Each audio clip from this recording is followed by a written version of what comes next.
Hope everybody's doing well and has had a chance to watch all the videos. I'm going to do another one here. So this one will be the one that I take a little further than the previous videos. And if I have time, I'll try to take a few objects into the detail zone. And if not time-wise, if I run short on time, I will at least be pushing one of these two further for you, showing you how to use your charcoal pencils to push things further detail-wise and talk about detail and what you're aiming for and how to control things, and a little bit of information on how to push things further detail-wise, just as far as form and then form with inside form. So we'll talk about that coming up. Here I've done another envelope-based drawing. It's kind of a combination of enveloping and doing some planar markings. And I did this from a photograph of the still life that I've been demoing on. So there's still lifes I was demoing from Life, and the problem with that is that the photo references that you would see up in the corner on the videos or in the photographs that I gave you were different value-wise than what I was seeing in real life. So for this one, I took a photograph, and now I'll be and did the drawing from the photograph, and then we'll be doing the value work also from the photograph, so that the image that you see up here as well in the video, in this video, as well as the reference that I post for you online to look at and potentially work from for your final drawing. You're welcome to work from the same drawing that I am for your final. That way the photo and the drawing that you're seeing here will have similar values because I'm looking at the same thing you are. So, so far, I've focused quite a bit on starting. I want to emphasize or re-emphasize that all of this stuff that we've been learning can be all mixed together in your own preference. What works best for you, how your mind works, what you're most comfortable with, your strengths. So, in that first video number 6 was the longer envelope demonstration. So that was where I was trying to be really more accurate and using a lot of verticals, diagonals, horizontals, a lot of measuring, and a little more particular about where things were landing. That one's a great approach because it allows you to be really accurate in the beginning and not worry as much as you move along about correcting proportions and keeping the gesture intact, that sort of thing. The downside of that approach is that you can tend to be afraid to lose that edge if you need to. So if we look at the photo reference here, this edge in the photo is lost. It's very dark. The boot's very dark there relative to the background. It gets lost down here. The shadow and the boot kind of merge. That gets lost down here. The bottle and the shadow kind of eat into one another. So you'd be very hesitant with that initial one, just because you spent that longer envelope approach. You'd be hesitant to lose all the lines that you have worked so hard to achieve accuracy on in that approach. So that's the downside of that approach and the positive of that approach. In video 7, I did a faster, more simplified envelope. That allows you to get that measuring in the beginning quite a bit more accurate, not quite as accurate as, say, the longer envelope, but it allows you to get it pretty locked in and then jump into your value sooner. So like I've said before, a lot of times it's easier to get an angle by knocking in a dark shape here as opposed to just a line and a line. So getting to the value faster is something that I recommend because you'll get to the accuracy of what you're seeing faster, has been my experience. Still not quite as long of a time spent on that envelope, but enough to get the ball rolling. So If you're feeling more comfortable with line to start, I'd recommend that more simplified envelope so that you don't get too caught up on stuck too long on that longer envelope, because with that longer envelope too, the tendency to get too dark of a line too with that charcoal pencil, which can be, again, line flattens our form, and we want to use it sparingly in detail, as opposed to heavy outlines around everything will flatten your objects. So that's that benefit of the fast envelope, is avoiding that. And then the other video 8, I did the subtractive method, where I was working the negative and the positive forms simultaneously, and using a little gesture as I rolled through, eye-hand coordination to find the space, and thinking about a lot of direction of the form as I was making those marks. That subtractive method is great because right off the bat you're establishing structure, establishing hierarchy of values, and getting to the value very quickly. And again, just like with the sphere drawing video and the bottle video, it's really easy to push and pull your objects in and out, bigger, wider, taller, shifting left and right, really easy. So that subtractive method's great if you like it. That one's a great one to go with as well, avoiding that line right off the bat.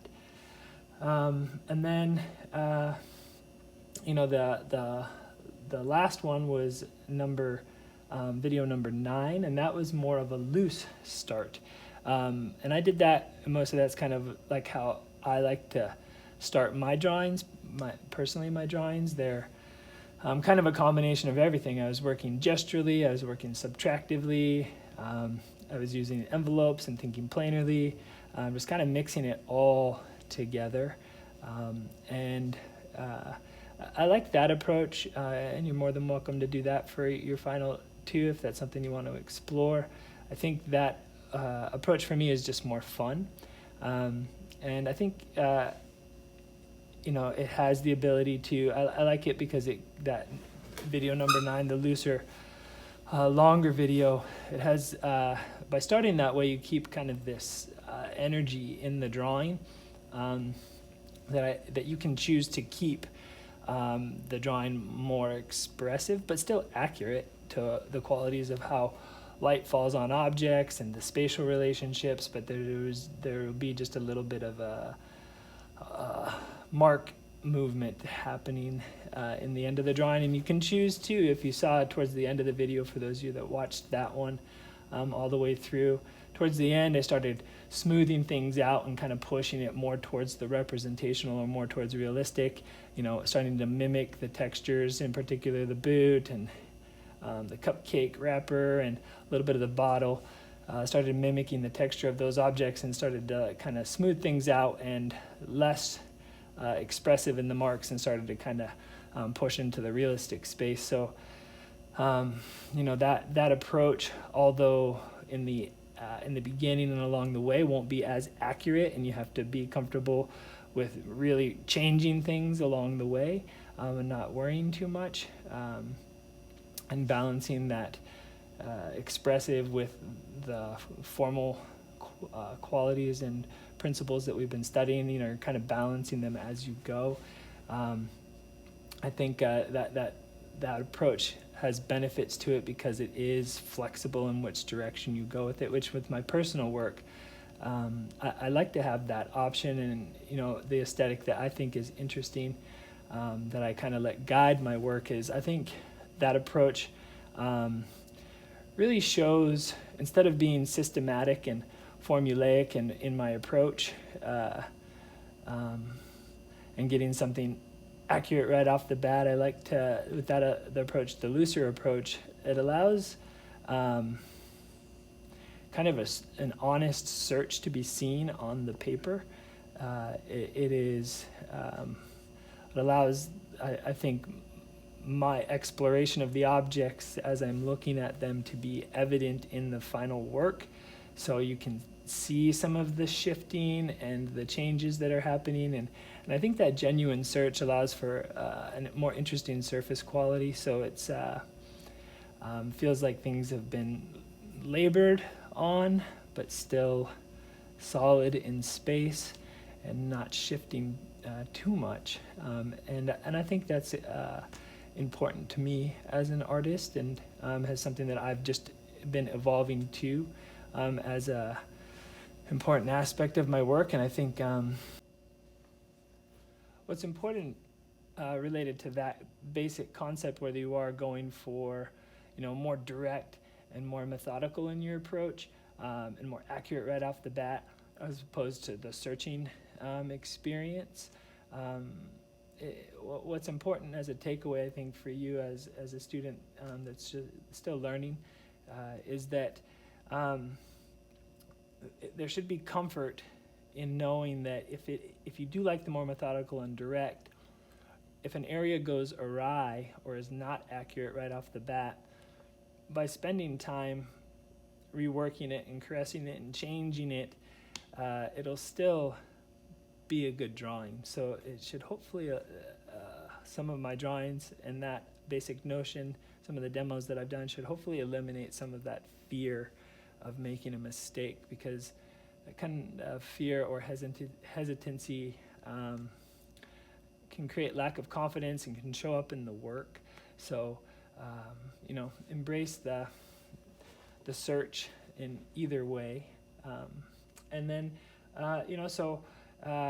moving back to this drawing here, enough philosophical babbling. I'm going to be being a little bit more methodical in this one as a start, and fight my impulse to do what I like to do, and just be a little more methodical in how I kind of start this drawing and continue on with it. So, the things that I'm going to be doing, so I'm not going to be talking a ton, mostly just drawing, and I might even put the video in fast forward for parts of it, so that we can progress to some other things. But what I'll be doing initially is, I got to knock this background in. I got to give some basic values to the fabric down here, just to kind of kill the white around the objects. And from there, I want to start knocking in my shadows. So I'll do my cast shadows and my form shadows. Cast shadow, form shadow, a little bit of cast shadow, form shadow, a little bit of cast shadow and the form shadow. So I'm going to knock those in, and as I'm doing it, I'm going to be comparing, so thinking about value relativity as I'm doing that. I'll also be thinking about the direction of my marks, and just kind of getting that jump started. So the reason why that's helpful is once you get the background, what's nice about, again, these backgrounds are that they're roughly all the same value, or fairly easily to see the value differences from here to here, right? Same object, same light source, same object behind, same light source, and they're touching all of the objects. So you get these in place, and then you can compare the form shadows to the backgrounds that are right next to it, so it's easy to get their value relativity, right? And then from there, you can adjust and get these values relative to one another in the right balance, the form shadows related to one another. And the reason why it's recommended to do that is because once you get your basic relativity of the environment to the form shadows to one another, then you're just dealing with the light side, and you're dealing with the local value of each object's relativity to one another, and then the light side's relativity to one another. And it's easier to get it that way, get that information that way. So that'll be what I'm focusing on right off the bat. Those will be the things I focus on off the bat. And then from there, as I'm knocking in my light sides, I'm also going to be, looking at, that when I squint, that light side is getting darker as it rolls this way, right, all the way up, and that it's a little bit darker here than here, and then on the boot is obviously on the light side is getting darker up top and rolling into the light and getting lighter as it goes this way as well on the light side. And then the bottle or the vase down here is light on the light side, and as this light side goes back starts to get darker. So I'll be knocking in some of that as I go, and I'll be using my paper towel to do some smoothing, and then eventually my hand, and be building, the value relationships on the light side related to itself on the same object, and then also checking along the way lights. So if we looked at the whites compared to one another, so going back to hierarchy of focal points, this is my lightest light, this is my second lightest light, and this is my third lightest light. So I know when I'm knocking in my lights that I need to push this back further than I think I might, so that the white of the paper can be here in the end. And again, when I'm doing that, I want to build the form, get some value on there, and erase it. Use my eraser to act as if I'm applying light to a form, as opposed to leaving bright white spots of paper untouched. And I'll also be thinking about a good thing to have in the back of your head is to think about what's in, always keep in mind where your light source is. So mine's coming from, over here, hitting these most strongly in this spot here and here. And I always want to think what's an up plane and what's a down plane. So, if we were to look at the vase, this is an upward facing plane, and then here's a semi-upward facing plane. It's more tilting this way, and then these are all downward facing planes. So I know that these are all in shadow. This is an upward facing plane back here, facing up, but it's facing up and slightly back, so this is getting darker. That's why it's darker here. It's facing away from the light source slightly, compared to here, which is facing directly towards the light source. This one's facing slightly away from the light source, so it's getting darker. My boot, for the most part, is catching. This is all it's slightly parallel to the picture plane, but slightly facing up towards the light, a little bit more up towards the light, and then all of these are facing up towards the light, but they're leaning back further, more towards the ceiling, less towards the light, and that's why it's getting darker here. And then this is a side-facing plane that's catching a little bit of the light. This is a back-facing plane where it's tipping kind of away from the light source, so it's getting darker. And then this one's upward facing, but on shadowed side, so it's not catching anything but reflective light on this side. And then down here, just looking at the little ridges of light here, because these are little upward facing planes on the wrapper. These are downward facing planes, but on the light side. Then on this picture, we have upward facing, catching a ton of direct light on the ridge. And then we have the shadow, where it's cutting downward facing, flat parallel, catching light, cutting in. That little shadow there is a downward facing plane. This is slightly up facing, then slightly parallel, and these are all facing slightly up, but onto the shadow side, away from the light source. So as I'm making those marks, I want to be thinking about what's facing up to catch light, what's facing down to not catch light. Anything facing down could be catching reflective light off of the surface of the cloth, bouncing up into it. So thinking about planes as you're doing your values helps organize and make sense of what you're looking at instead of just copying spot to spot. It can help organize things as you go. I'll try to pay attention to my edges. Harder edge here on this cast shadow, getting softer as it's moving back. Form shadow is softer than cast shadow, but it's harder in here where it's closer to the light source, more diffused back here where this value is getting darker, and getting closer to the value of that form shadow here. And hard cast shadow, all form shadow inside here. So just thinking about that, plenty of time to refine it, but the more you're thinking about it as you're doing it, the more it will evolve in front of your eyes and help you get to what you want to faster. So do your best to think about it as you go. And, you'll see I'm going to focus more on the general and then push it forward towards the more specific or detail oriented. So you want to avoid all the little detail in here and all the little detail in here of those ridges. avoid the detail in this area here, all the detail on the boot in this area. I'm really just, you can make slight indications to help you remember or just to see how it's going to look as you move along. But for the most part, think big in general, moving towards specific and detailed or the little information. If you do it that way, when you go to put the little information in, it will fall in the right spot. I always say the drawing kind of leads the way.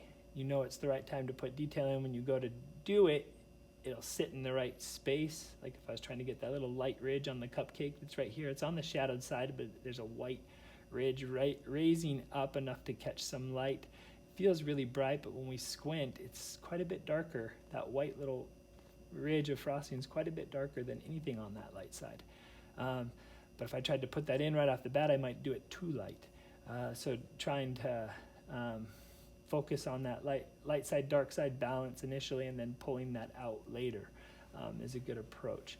So, and we'll talk more about that when we do some detailing. So that's the basic gist that I'm going to be doing when I'm working this here. So hopefully this is going to be helpful to be getting a lot of different approaches under your belt. Definitely play with it until you find the one that works best for you, because like I said, every artist should be searching for their own what works best with how their mind works, what they think is interesting looking, what makes them basically enjoy making art,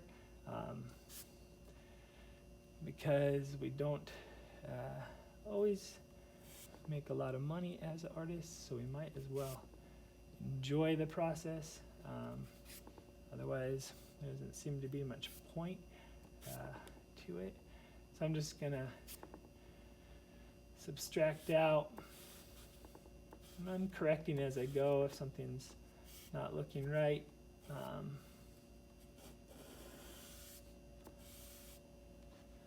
Remember, I'm going to just throw some value on that handle after I cut it out just to push it back in space. And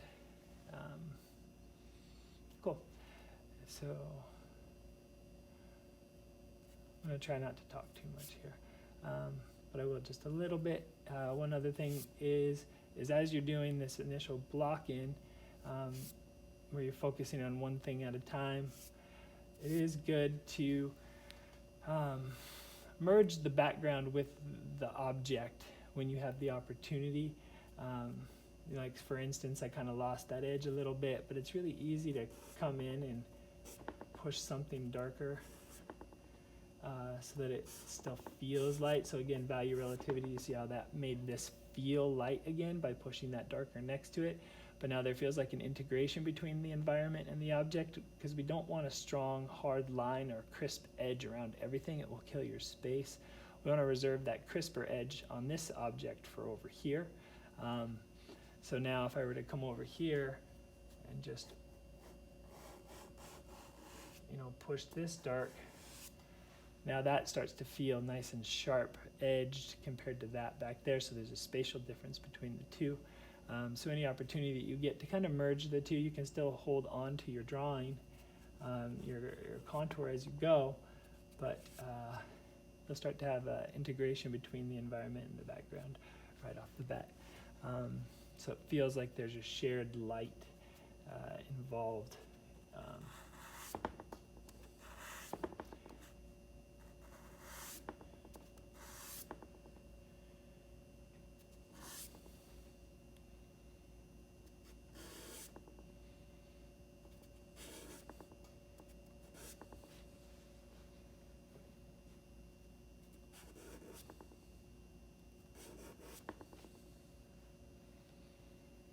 All right.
I'm going to stop talking here and just start drawing.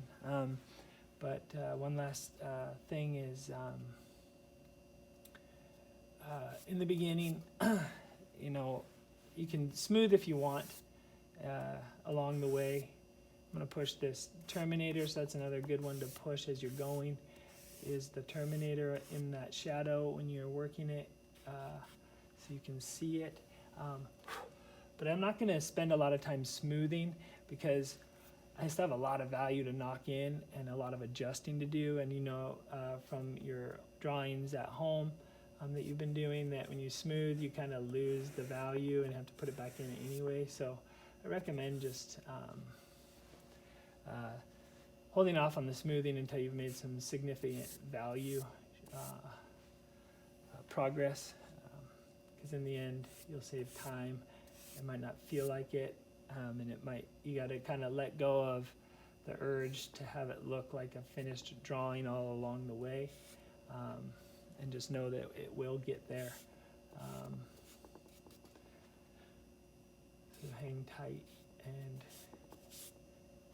keep going. All right, so I'm gonna knock in my shadows that I'm seeing.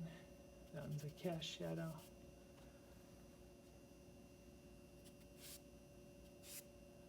Start pushing my background. Bring that up a little bit.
All right, so uh, I have done an initial block-in, mostly just dealing with the darks, as I had said that I was planning to do.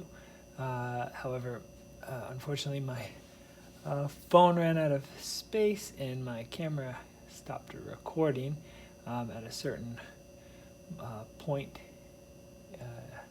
in the demo. However, I caught it at least before I started taking it further. So I'm going to jump back in here and keep adjusting. I have a lot of kind of smoothing out to do, getting rid of some texture. Then I'll come back in and, because right now there's a lot of visual noise with the white and black kind of speckled look. So I'm going to smooth that out and then build back on top. And then keep going from there. So in areas that I'm pretty happy with, I will use my finger if it needs to get dark, because the oils on my finger, remember, will help kind of set it in.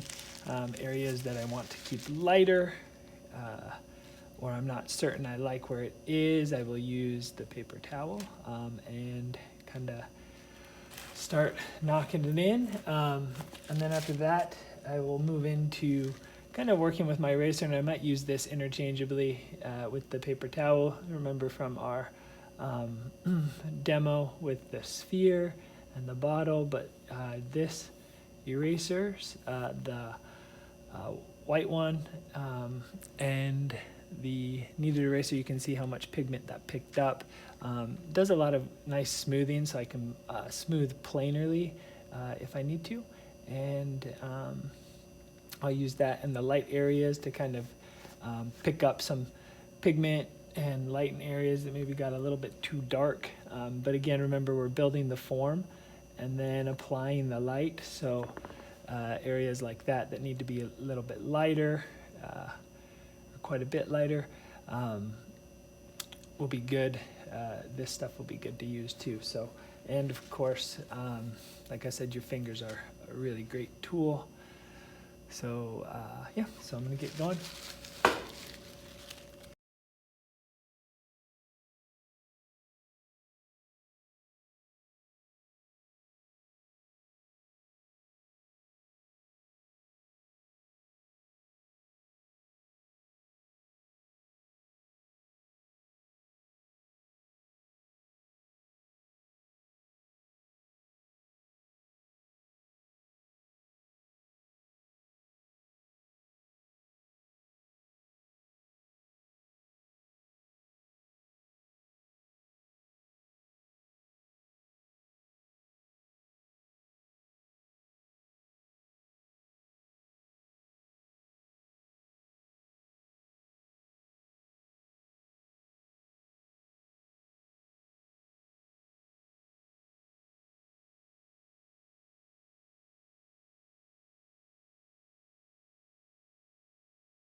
right, so I have smoothed everything out. I've kind of readjusted the drawing as I'm going, and kind of started balancing the lights and the darks. I still have a lot of work to do, so I'm not doing any detail really yet. I'm just going to be focusing on still building my form, fine-tuning my value relationships, correcting the drawing, contour-wise, proportions, shapes that I'm seeing. That was way down too low. I shifted that up. So it's coming together. One thing that I will be doing differently in this next little bit here, I am, you don't want to use your pencils yet necessarily, or get too detail oriented. You want to keep building towards the detail. As you can see, I'm getting fairly detailed, getting good contrast just by paying attention to the value shifts. And you'll see I put a little bit of line occasionally to kind of show strongly where the edge is, but I usually come in and match the value right next to it so it kind of eats into the background, or I'll do a white line that then gets sucked into the white of the object, just to kind of crispen things up so I can get some good contrast just working that way. The other thing that I'll be adding into the mix is sharpening the real thin willow. Allows me to come in and get little areas of high contrast that I might need to get some crispness to, and I can also use it to crispen up and clean up part of a contour of something.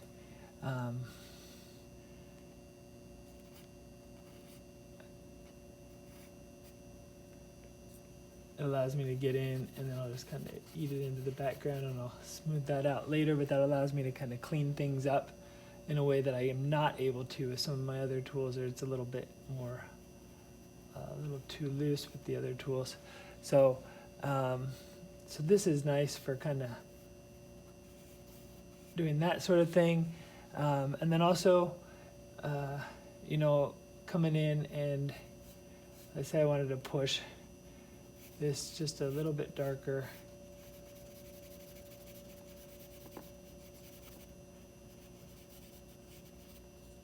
Because it's the willow, as opposed to the pencil has some clay in it, so it's a little bit, can be a little streaky. And because of the clay in it, it gets a little bit too hard. It kind of sucks onto the paper harder, so you want to save that for later. But you want to use this pointed willow to kind of clean things up if you need it.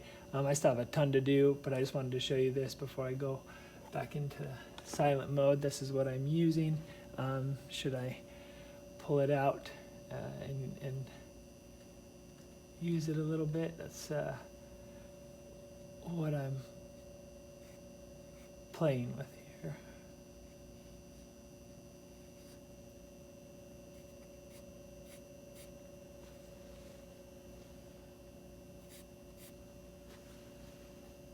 All right, so yeah,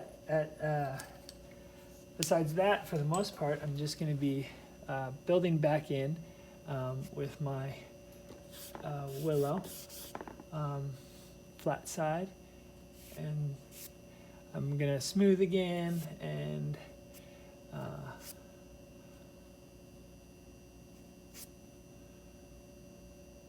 after this. But the more I do the smoothing and the more I lay this in, the more it will start sticking and be more and more towards the detail side of things. So, so notice I'm not coming in and getting all the little nuances of that patterning there. I'm just looking at the values of where the shifts happen, where they get darker, and looking kind of at the bigger shapes around that textured emblem.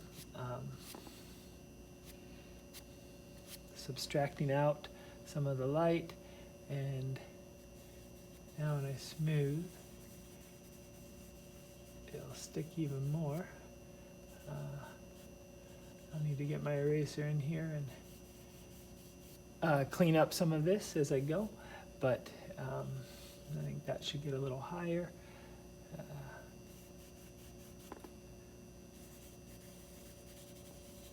So keep working on this a little longer. I'm hoping that I'll have enough time to show you the pencils this week, but I wanted to show you this kind of slower, but also building up towards the detail approach so you can get started on your final drawing. Some of you have already started, which is great. Hopefully this can just be mixed in with what you were doing. And yeah. All right, so I'm going to keep drawing here.